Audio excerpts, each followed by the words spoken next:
toutes et à tous. Dans le cadre de la conférence CNISR, dont le thème est le leurrage numérique, je vous propose une étude de cas concernant la taxonomie et le cadre juridique d'un point de vue helvétique. Je suis Bastien Manner, doctorant en cyberdéfense à l'Université de Lausanne. Le but de cette présentation est de clarifier le concept du leurrage numérique et les cadres légaux s'appliquant. Premièrement, il s'agit de définir la taxonomie et les caractéristiques.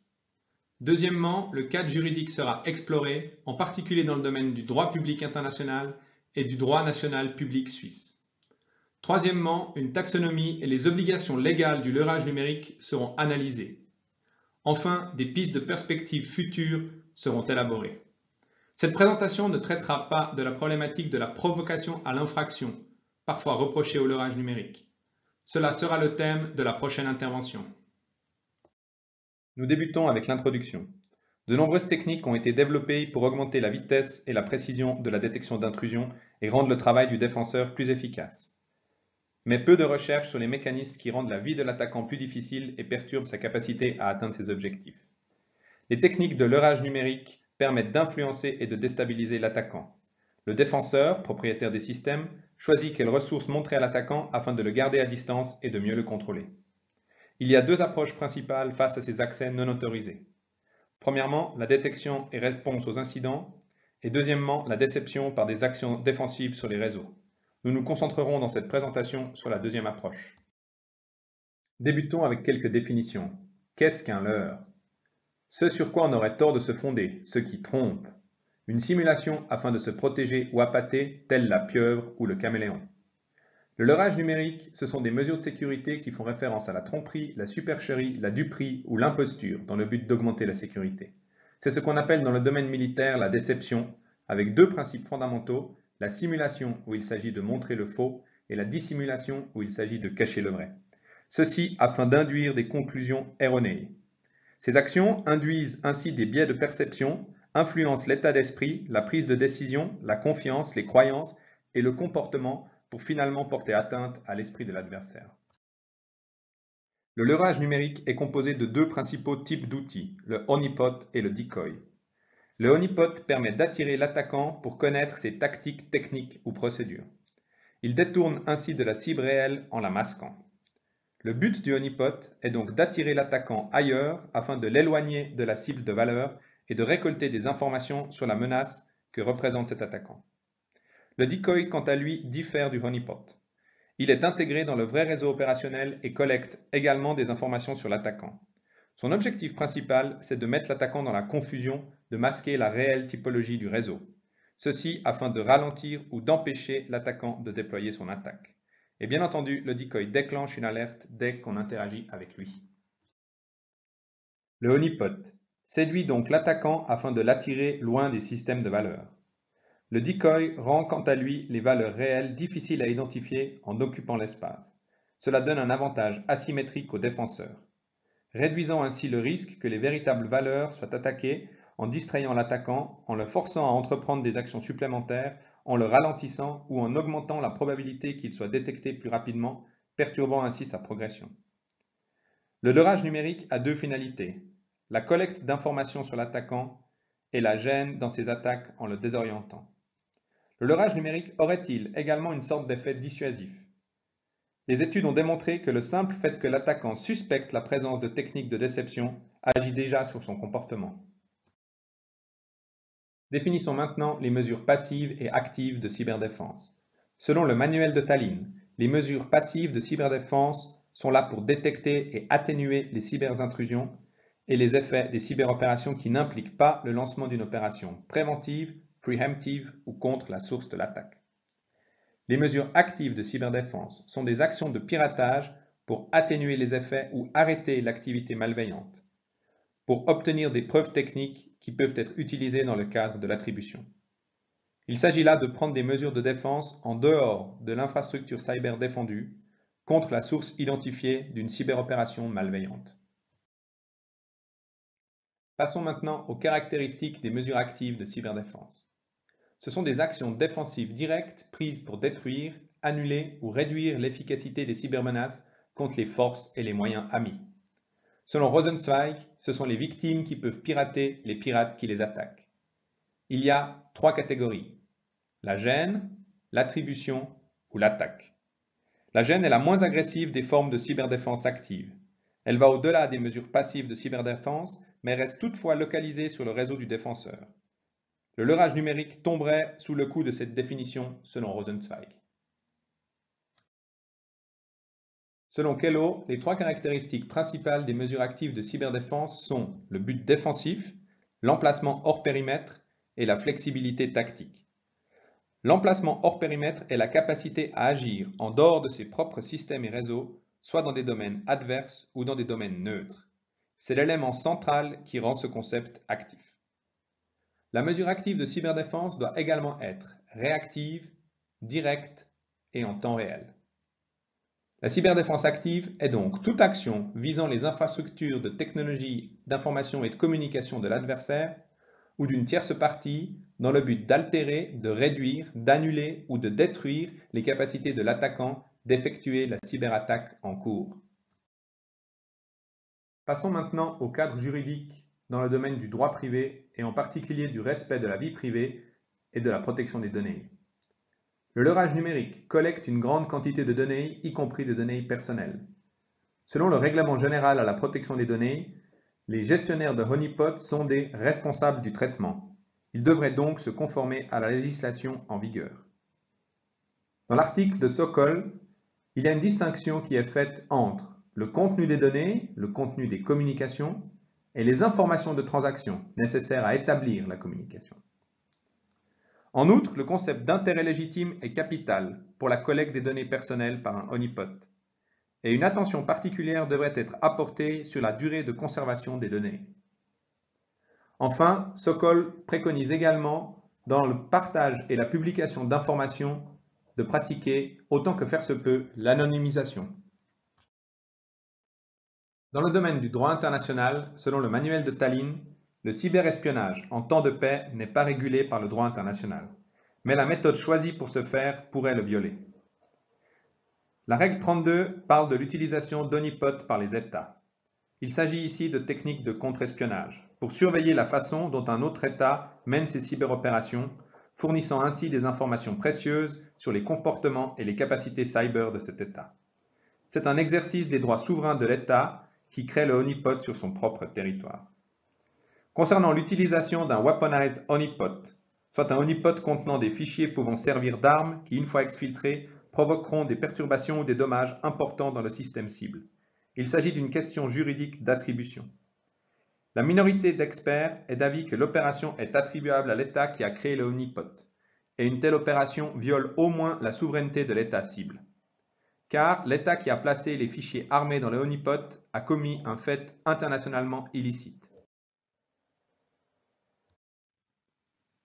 La majorité d'experts a quant à elle estimé que ce sont les organes de l'État qui a infiltré le honeypot qui ont effectivement rapatrié les fichiers infectés dans leur propre réseau. Par conséquent, l'État qui a posé le honeypot n'a pas effectué l'action de transmettre des maliciels destructeurs dans l'infrastructure de l'État cible, causant ainsi un dommage.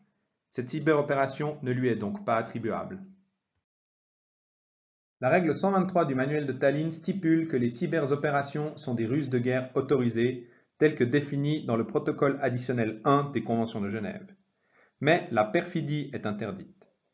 La perfidie se définit comme un détournement de la protection prévue par les Conventions de Genève dans le but de tromper, tuer, blesser ou capturer un adversaire. Par exemple, l'usurpation de l'emblème de la Croix-Rouge, du Croissant Rouge, du Cristal Rouge ou d'autres signes protecteurs tels que les biens culturels, la protection civile, les ouvrages contenant des forces dangereuses, le drapeau blanc ou encore le statut de prisonnier de guerre. Ces actes sont considérés comme des crimes de guerre. Voici quelques exemples de ruses de guerre autorisées dans le domaine cyber. L'utilisation de faux réseaux informatiques, honeynet, la création d'un système informatique factice, simulant des forces inexistantes, ou encore la transmission de fausses informations de renseignement. Le but de ces ruses de guerre sont de présenter à l'adversaire de fausses apparences, permettant ainsi d'obtenir un avantage militaire. Par exemple, en réponse à un maliciel, un decoy pourrait dévier des cyberopérateurs de l'adversaire vers un honeypot qui contient de fausses informations, semblant avoir une plus grande valeur militaire que celle qui était ciblée. Ceci est une ruse de guerre légale dans le domaine cyber. Penchons-nous maintenant sur le cadre juridique helvétique. Le Code pénal, dans sa section Infraction contre le patrimoine, prévoit des articles qui traitent de la soustraction de données et de l'accès indu à un système informatique, punissable au maximum d'une peine privative de liberté de 3 à 5 ans. La loi sur le renseignement stipule que l'infiltration dans des systèmes informatiques est autorisée, mais est soumise à autorisation. Ces infiltrations ont pour but de rechercher des informations ou de perturber, empêcher et ralentir l'accès à des informations.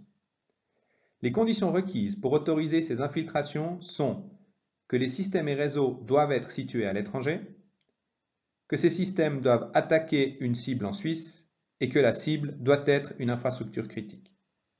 Dans ce cas, le service de renseignement de la Confédération peut infiltrer ces systèmes pour perturber, empêcher ou ralentir l'accès à l'information. Le Conseil fédéral, au minimum 4 ministres sur 7, doivent autoriser ces actions. Si l'action est seulement la recherche d'informations, dans ce cas, seulement l'autorisation de la ministre de la Défense est suffisante. Bien entendu, ces mesures sont exécutées secrètement et à l'insu des personnes concernées. Le deuxième texte de loi qui nous intéresse est la loi sur l'armée et l'administration militaire, qui régit en temps de paix les structures et compétences des forces armées suisses. L'article 100 régit entre autres les mesures actives de cyberdéfense. Il stipule que les forces armées sont autorisées à s'introduire afin de perturber, empêcher ou ralentir l'accès à l'information dans les systèmes et réseaux utilisés pour mener des cyberattaques contre l'armée. C'est le Conseil fédéral qui décide de la mise en œuvre de ces mesures, sauf en cas de service actif. Le service de renseignement de la Confédération et l'armée sont donc autorisés à traiter les données personnelles et sensibles, y compris à l'insu des personnes concernées, à condition et aussi longtemps que leur tâche l'exige. Dans le cadre de la première stratégie nationale de gestion des cyberrisques de 2012, un projet de loi fédérale sur la sécurité de l'information a été initié. Il définit les exigences minimales pour protéger les informations et infrastructures informatiques de la Confédération. Depuis 2017, cette loi est débattue au Parlement. Dans un rapport explicatif, il est explicitement mentionné que les services de la Confédération chargés du soutien aux exploitants d'infrastructures critiques sont aussi autorisés à simuler des systèmes vulnérables, honeypots, sur des réseaux afin d'améliorer leurs connaissances. Concrètement, ces services de la Confédération sont Mélanie et GovCert qui sont maintenant regroupés dans le Centre national de cybersécurité. Ils peuvent soutenir les infrastructures critiques dans le domaine de l'identification et l'évaluation de la menace, dans l'identification des incidents, dans le maintien et le rétablissement de la sécurité de l'information après un incident et dans le suivi des incidents.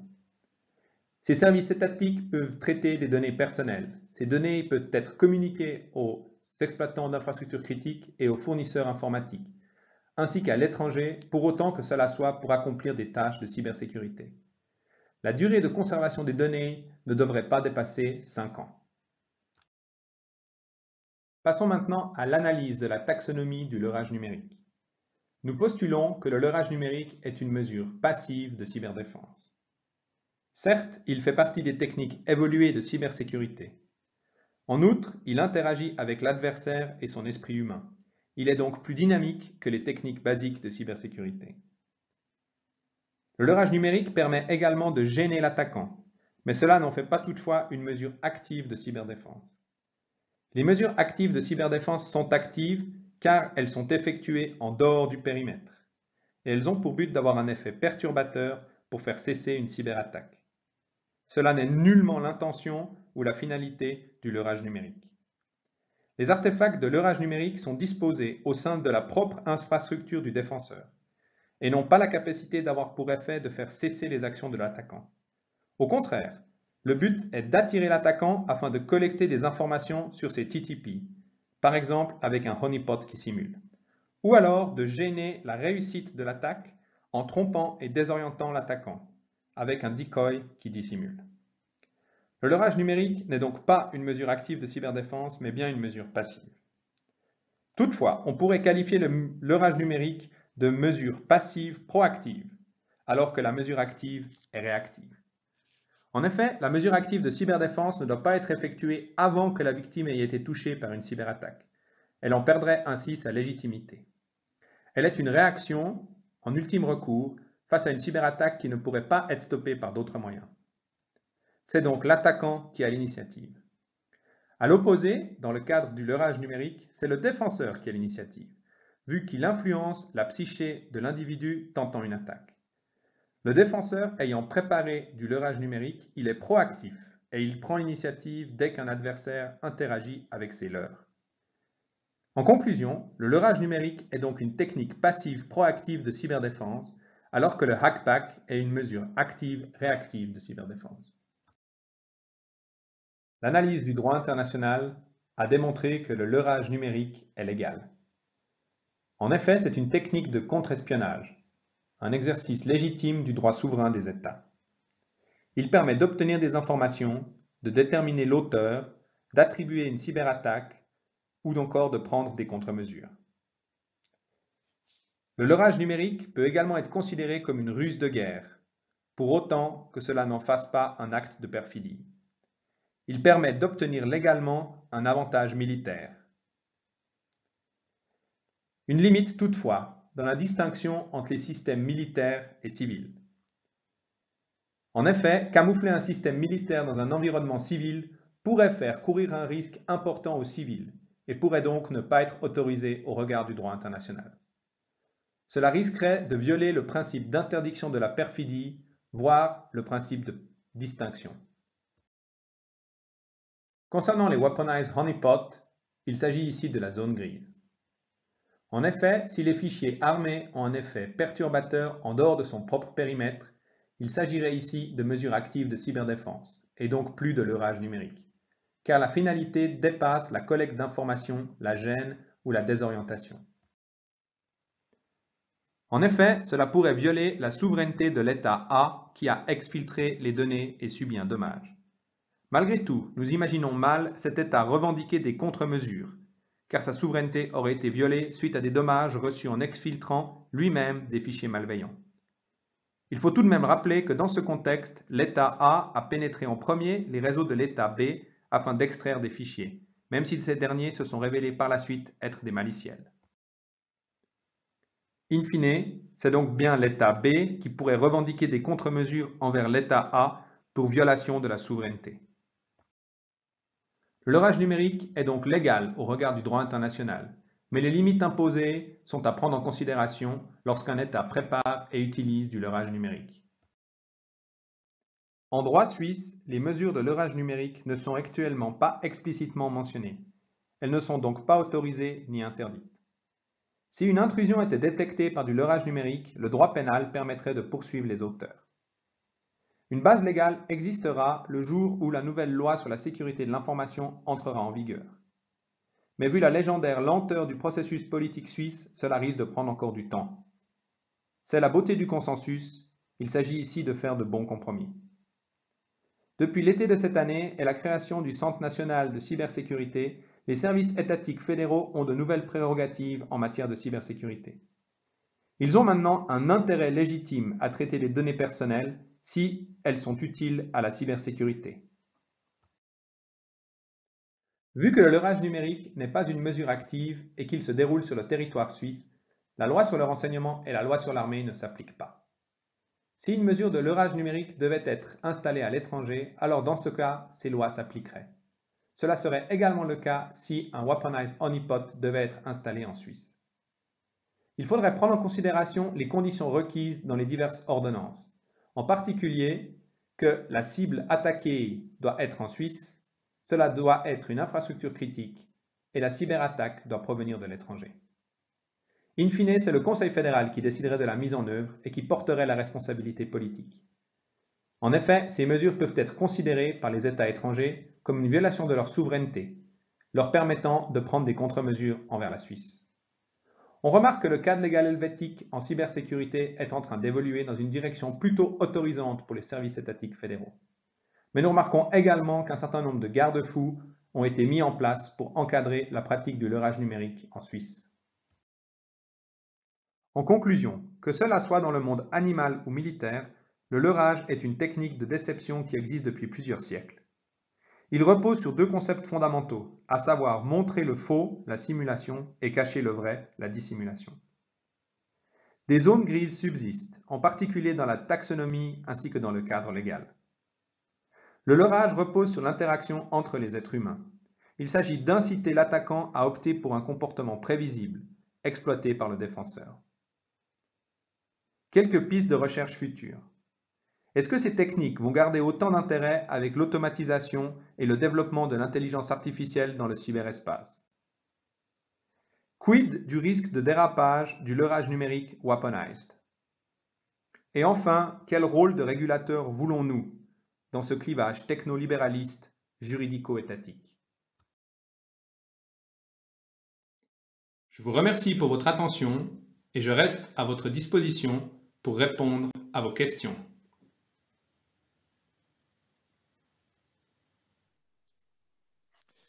Merci Bastien. Nous allons prendre quelques questions de l'auditoire. Alors, vous évoquez l'anonymisation des données de leurrage. Ceci peut entraver la détection ou l'étude des attaques. Ne faut-il pas reconsidérer alors l'application de la RGPD face à un attaquant détecté par un leurre? Alors, c'est exactement ce que j'aborde dans l'article. C'est que selon l'article de Sokol, il dit que ce qui est important, c'est l'anonymisation, principalement dans le partage d'informations. Donc, ça veut dire que vu que le leurrage numérique collecte de grandes quantités d'informations, l'exploitant de ce leurre doit se conformer à la législation et donc faire attention aux données personnelles qu'il collecte, donc également sur l'attaquant. Mais l'anonymisation ici est principalement dans le cadre de l'échange d'informations, et c'est aussi ce qui a été abordé dans le cadre du droit suisse. Quand on échange de l'information issue, disons, du leurrage numérique avec soit des partenaires nationaux, des partenaires internationaux, il faut toujours se poser la question si on doit anonymiser ou pas. Est-ce que c'est juste les données techniques qui nous intéressent, ce que vous appelez en France, sauf erreur, les caractéristiques, la caractérisation, ou est-ce que c'est l'identité d'attaquant ou des éléments qui permettent d'identifier? Ça, c'est toujours des choses à vérifier. Alors, la géographie particulière du cyberespace permet-elle toujours de délimiter la territorialité privée, nationale, internationale, pour que les lois adaptées s'appliquent? Je pense que la territorialité, c'est effectivement un grand sujet. Vous m'aviez posé aussi la question en préalable, est-ce que, par exemple, le leurrage dans le cloud, quid par rapport à ça? Moi, je pars du principe que ce cloud, il est quand même territorial. D'une façon ou d'une autre, ces données sont stockées peut-être certainement plusieurs fois à plusieurs endroits différents. Et ça, c'est un peu un des grands principes. Il faut que quand on stocke des données quelque part, ça soit compliant avec la loi de l'endroit où on le stocke. C'était toute l'idée aussi, c'est la raison pour laquelle les grands groupes, les GAFA, avaient aussi mis des serveurs en Union européenne, etc. Il y a un élément qui serait assez intéressant, c'est, vous aviez vu il y a quelque temps, Microsoft avait mis un serveur dans la mer, donc ils avaient immergé ça quelque part. En droit international, c'est des questions qu'on se pose et comme tout bâtiment maritime, en fait, il faut qu'il y ait un drapeau et c'est donc le droit du maritime qui s'applique dans ce cas-là.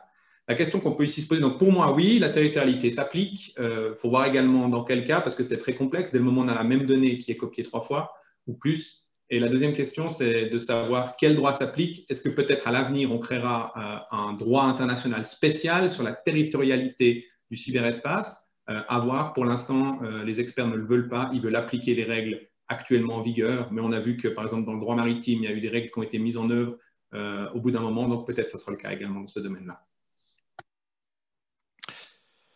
Alors, pouvez-vous préciser le principe de distinction entre action civile et militaire? Vous abordez sur la fin.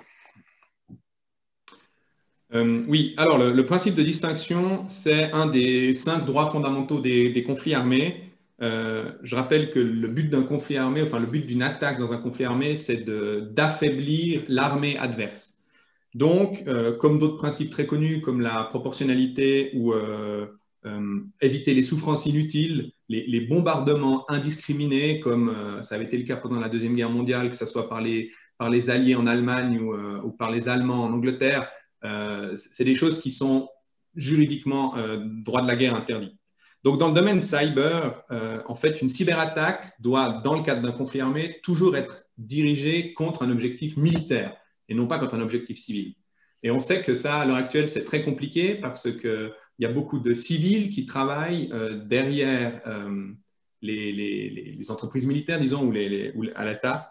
Et donc, en gros, ce principe de distinction dit qu'on peut cacher un système militaire dans un environnement civil pour le rendre moins détectable, pour autant que ça ne fasse pas courir un risque énorme pour la population civile. Je prends un exemple, mettre un command and control server, par exemple, dans une station d'eau potable qui est utilisée pour une attaque, qui lui-même après est contre-attaquée et qui a comme conséquence qu'une ville entière n'a plus d'eau potable, disons que ce n'est pas forcément idéal. Donc, d'un point de vue du droit international, il faut toujours faire attention à ça, mais l'environnement ici est très complexe et plusieurs mesures de droit se chevauchent.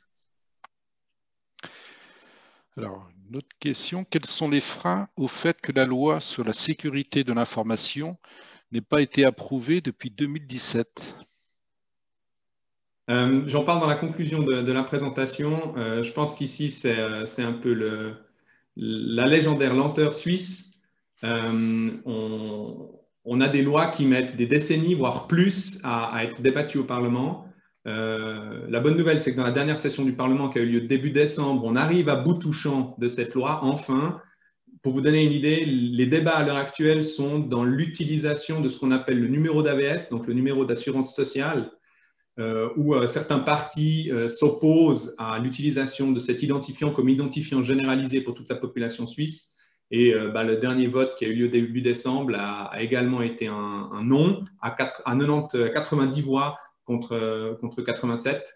Donc, on voit que c'est vraiment un débat très serré. Et il y a plusieurs choses comme ça qui freinent la loi. Parce que cette loi sur la sécurité de l'information, ce n'est pas seulement de la cyberdéfense, mais c'est d'un point de vue général. Dès que le gouvernement fédéral traite de l'information digne de sécurité, donc ça comprend plein de choses, y compris les contrôles de sécurité pour les personnes qui travaillent dans les domaines sensibles, secrets ou secret défense, etc. Donc c'est vraiment un gros projet. Et honnêtement, depuis 2012 à maintenant, ça paraît beaucoup. Depuis 2017, ça a commencé au Parlement, mais d'un point de vue suisse, c'est pas tant que ça. Le but étant à la fin qu'on ait un paquet qui corresponde à tout le monde et qu'on puisse vivre plusieurs décennies, si possible, avec ce paquet et quelques révisions mineures. Dernière question. Dans la conclusion, alors c'est de votre article, hein, je n'ai peut-être pas trop abordé cet aspect-là dans l'exposé. Vous opposez praticiens de la cybersécurité pour la détection d'intrusion et praticiens de la cyberdéfense pour la détection des attaques. Un système de leurrage doit-il être aux mains des uns ou des autres, mais pas des deux à la fois? Alors la réponse à cette question impacte l'organisation à mettre en place derrière. Oui, alors effectivement, c'est quelque chose que j'ai remarqué dans ma pratique de la cybersécurité ces dernières années. J'ai l'impression qu'il y a vraiment ces deux mondes qui s'affrontent, pas méchamment, mais disons que c'est des points de vue complètement différents. Et j'ai déjà remarqué que, par exemple, quand il y a un cyberincident, les techniciens issus du monde de cybersécurité n'ont qu'une seule envie, c'est de fermer l'incident le plus vite possible, tandis que les praticiens de la cyberdéfense, eux, ont plutôt envie de collecter les informations pour savoir qui est derrière, etc., pour avoir d'autres informations. Donc ça, c'est un peu deux mondes qui s'opposent.